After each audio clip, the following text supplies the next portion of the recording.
The year is 982 AD. A Viking named Eric the Red, exiled from Iceland for murder, set sail westward into the unknown. Eric, a fierce and determined man, had a reputation that preceded him. His fiery temper and bold decisions had led him to this moment, a journey that would change the course of history. He seeks a rumored land shrouded in mist and legend. The tales of this mysterious place had been whispered among the Norse for years, a land of opportunity and peril, waiting to be discovered. After a perilous journey, his ship cuts through the icy waters and lands on a vast unknown island. He names it Greenland. The name, a stark contrast to the harsh environment, was chosen to entice future settlers with the promise of fertile lands. Eric's discovery was not a welcoming one. The landscape was rugged and unforgiving, a stark reminder of the challenges that lay ahead. Greenland was a harsh and unforgiving land, locked in the icy grip of the Arctic. The winters were long and brutal, with temperatures plummeting to bone-chilling lows. Yet it held a stark beauty, a vast expanse of snow-covered mountains, shimmering glaciers, and deep fjords.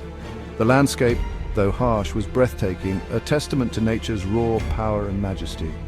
He returned to Iceland, spreading tales of this new land, enticing others to join him. His stories were filled with both the dangers and the potential of Greenland, painting a picture of a land ripe for exploration and settlement. Lured by the promise of open land and new beginnings, a small group of Norse settlers followed Eric back to Greenland. These settlers were driven by the hope of a better life, willing to brave the unknown for the chance to start anew. They established farms and communities, carving out a life on the edge of the known world. Their resilience and determination were key to their survival in such a harsh environment.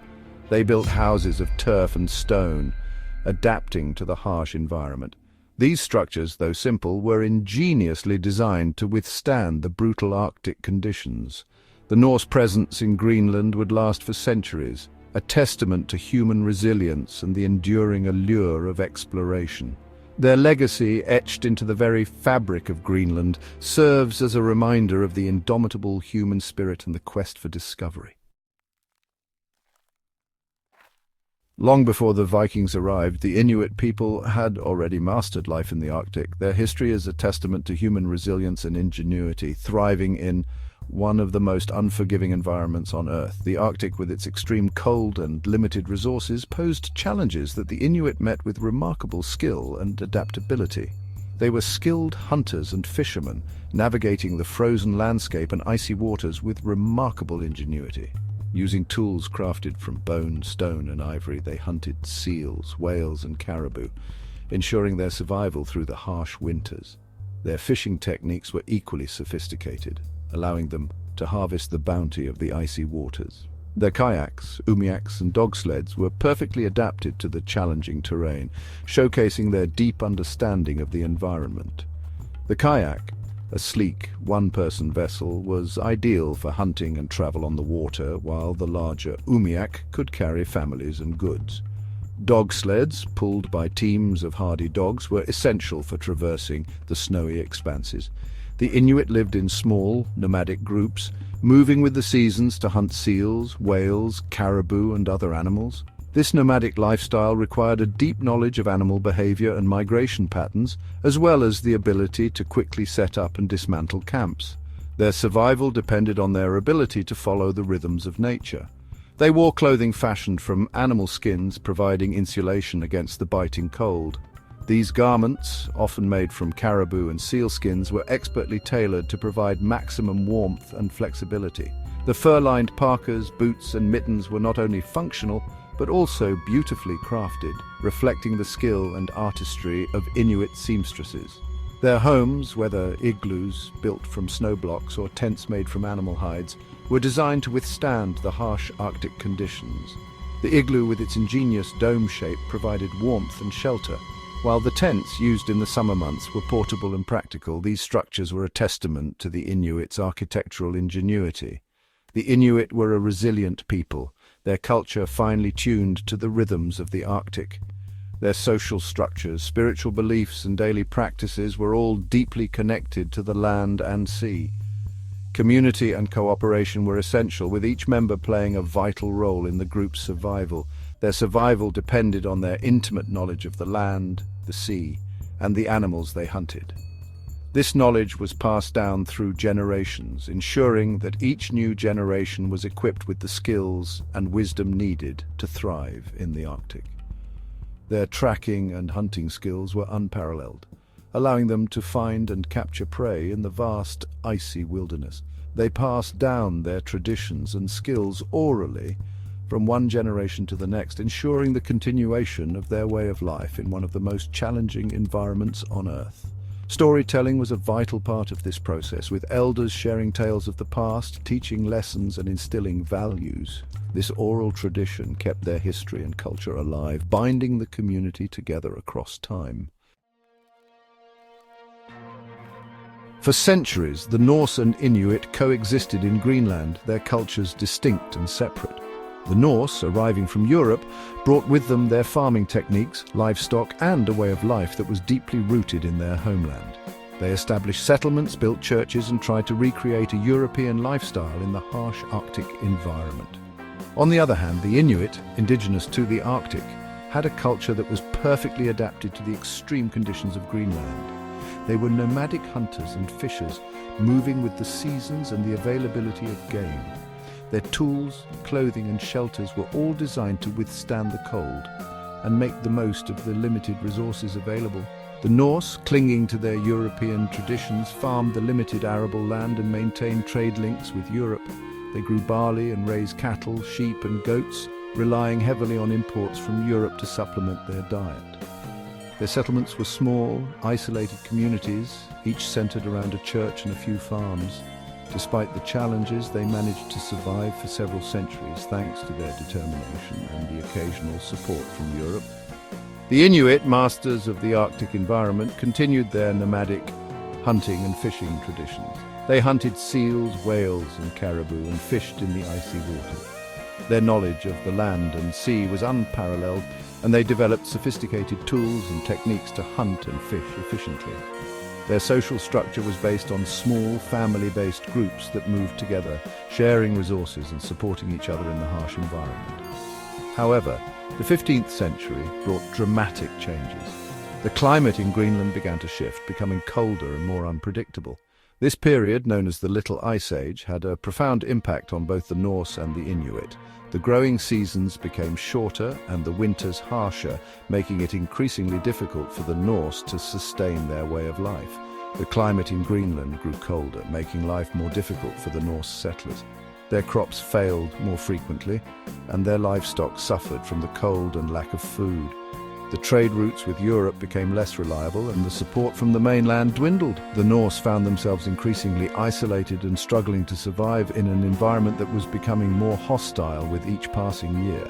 The Little Ice Age had descended upon the North Atlantic, bringing with it shorter growing seasons and harsher winters. The Norse settlements, already on the edge of survival, were pushed to their limits. The once thriving communities began to decline as more and more people succumbed to the cold, hunger and disease. The Norse were not equipped to deal with the rapidly changing conditions, and their European farming techniques proved inadequate in the face of the Arctic's challenges. Meanwhile, the Inuit, with their adaptable lifestyle and intimate knowledge of the Arctic, were better equipped to survive the changing conditions. Their nomadic way of life allowed them to move to areas where resources were more abundant, and their hunting and fishing techniques ensured a steady supply of food. The Inuits' deep understanding of the environment and their ability to adapt to its changes allowed them to thrive even as the climate grew harsher. Gradually, the Norse settlements in Greenland declined. The once bustling communities became ghost towns with abandoned farms and churches slowly being reclaimed by the Arctic landscape. The Norse people either perished or left Greenland, seeking refuge in Europe or other parts of the North Atlantic. Their departure marked the end of a unique chapter in Greenland's history, one that had seen the blending of European and Arctic cultures. The last contact with them was in the early 15th century. After that, the Norse settlements in Greenland faded into obscurity, leaving behind only ruins and a few historical records. The reasons for their disappearance remain a mystery, likely a combination of factors like climate change, resource depletion, and conflict with the Inuit. Some theories suggest that the Norse were unable to adapt to the changing environment, while others propose that they were driven out by the Inuit or succumbed to disease and starvation. The reasons for their disappearance remain a mystery, likely a combination of factors like climate change, resource depletion, and conflict with the Inuit. The harsh climate, combined with the isolation and lack of support from Europe, made it increasingly difficult for the Norse to sustain their settlements. The Inuit, on the other hand, continued to thrive, their culture and way of life proving resilient in the face of adversity. The Inuit, however, endured, their ancient traditions proving resilient in the face of a changing world. Their ability to adapt to the harsh Arctic environment and their deep understanding of the land and seas allowed them to survive and thrive where the Norse could not. The Inuits' culture, based on cooperation, resourcefulness and respect for the environment, proved to be the key to their survival. They remained the sole inhabitants of Greenland for centuries, their culture a testament to human adaptability and survival in the face of adversity. The Inuit's story is one of resilience and ingenuity, a reminder of the incredible capacity of human beings to adapt and thrive in even the most challenging environments. Today, their descendants continue to live in Greenland, preserving their ancient traditions while also embracing the modern world. Section 4. A Danish embrace, Greenland under new management.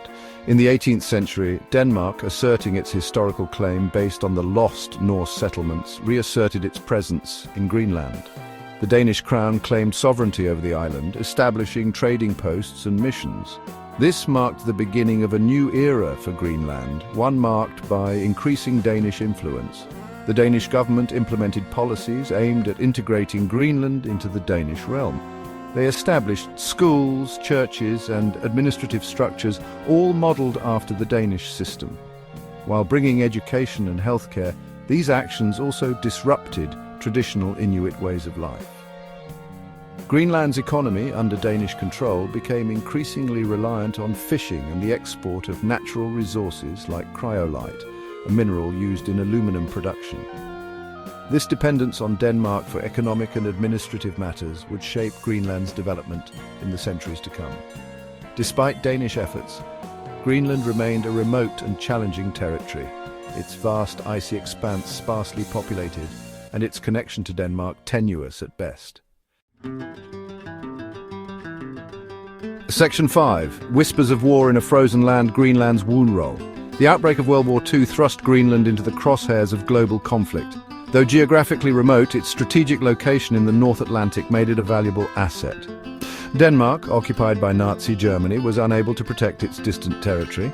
The United States, recognizing Greenland's strategic importance, stepped in. In 1941, the US signed an agreement with the Danish ambassador to Washington, allowing American forces to establish bases on Greenlandic soil. These bases proved crucial for patrolling shipping lanes, providing weather information and launching search and rescue missions in the North Atlantic. Greenland, for a brief period, became a hub of military activity. American soldiers constructed airfields, weather stations, and supply depots, bringing a touch of wartime urgency to the quiet island. The war, though geographically distant, highlighted Greenland's strategic significance to the world. It also underscored the island's vulnerability and its dependence on external powers for protection.